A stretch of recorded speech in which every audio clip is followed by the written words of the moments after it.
ଆରେ ଆଦେ ଭାଇ କହୁନ କହୁଥିଲି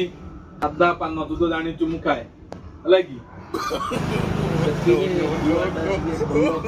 ଗୁଆ ଦବୁ ଏମିତି ବାଲି ଫାଲି ବାହାରିଲା ଭଳିଆ ଗୁଆ ଦବୁନୁ ମତେ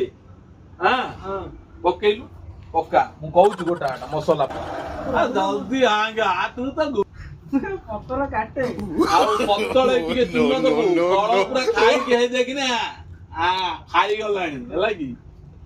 ଦେଖେ ଭଲସେ ଦିଏ ଜଲ୍ଦି ଜଲ୍ଦି ମାରେ ଜଲ୍ଦି ଆଉ ତା ସାଙ୍ଗେ ଗୁଜୁରାତି ଲବଙ୍ଗ ମୁଁ ତ ଭୁବନେଶ୍ୱରରେ ଖାଉନି ଭୁବନେଶ୍ୱରରେ ମୁଁ ଯୋଉ ଗୁଣ୍ଡ ଦଉଛି ମାର ମାର ମାର ନାଲି ହବ ଜିଭ ନାଲି ହବ ଦାନ୍ତ କିନ୍ତୁ ସବୁ ପକା ସବୁ ପକା ପୁରା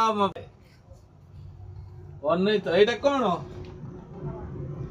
ସେ ଗୁଲାବ କା ପତ୍ତା ଦିଏ ଦିଏ ତୁ ତ ହିନ୍ଦୀରେ କହୁଛୁ ଆମେ ତ ହିନ୍ଦୀ ବୁଝିପାରୁନୁ ଆଉ ଚଲା ଚଲା ଜଲ୍ଦି ଜଲ୍ଦି ଟିକେ ହାତ ସ୍ପିଡ କର ଗୁଣ୍ଡ ଫୁଣ୍ଡ ଦଉନ କାଜୁ ନାହିଁ ନା ଓହୋ କୋଉଠୁ କାଜୁ ଗୁଣ୍ଡ ତମେ ସବୁ ଜାଣିବ ଚାଲି କାଜୁ ଗୁଣ୍ଡ ଭୁବନେଶ୍ୱରରେ ଆମର କାଜୁ ଗୁଣ୍ଡ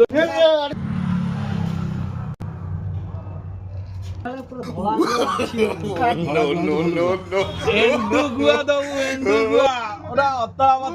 ବ୍ୟସ୍ତ କଣ ଯୋଉ ଥରେ ଆଇଲେ ତୋର ଲେଟ୍ ପାନ ଖାଇବ ଗୋଟାଏ ପାନ ଦବୁ ଆଉ ଘଣ୍ଟାଏ ଠିଆ କରେଇବୁ କଣ କେମିତି ଲୋକ ତ ଦୋକାନକୁ ଆଉଛନ୍ତି ମୁଁ ବୁଝିବା ଟିକେ ଭଲସେ ଦାବିକି ମାରେ ହଁ ଖାଲି ଜାକି ହଉଛୁ ତ ଜାକି ହେଲେ କେମିତି ହବ ଜାକି ହେଲେ ହବ ଆଉ ଆକୁ ଟିକେ କ୍ଷୀର ଦିଅ ବଢିଆ ସେ କ୍ଷୀର ଦବୁ ପୁରା ଏମିତି ରଜ ପାନକୁ ବଳି ଯିବ ବୁଝିହେଲା ଆଉ ଗୁଆ ତ ଦଉଛୁ ଦାନ୍ତରୁ ପୁରା ଆରୁନି ଲବଙ୍ଗ ଟା ଖେଞ୍ଚି ଦବୁ ଲବଙ୍ଗ ଟା ପୁରା ଭିତରେ ଖେଞ୍ଚିକି ଦବୁ ଭଲସେ ଯେମିତି ନ ବାହାରିବ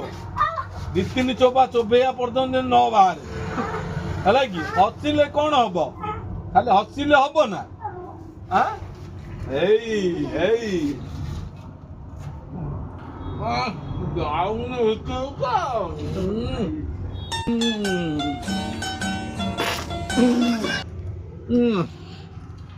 ଦେଖିଲୁ ଦାନ୍ତ ନାଲି ହେଇନି ତ ଦାନ୍ତ ନାଲି ହବନି ଯିବ no.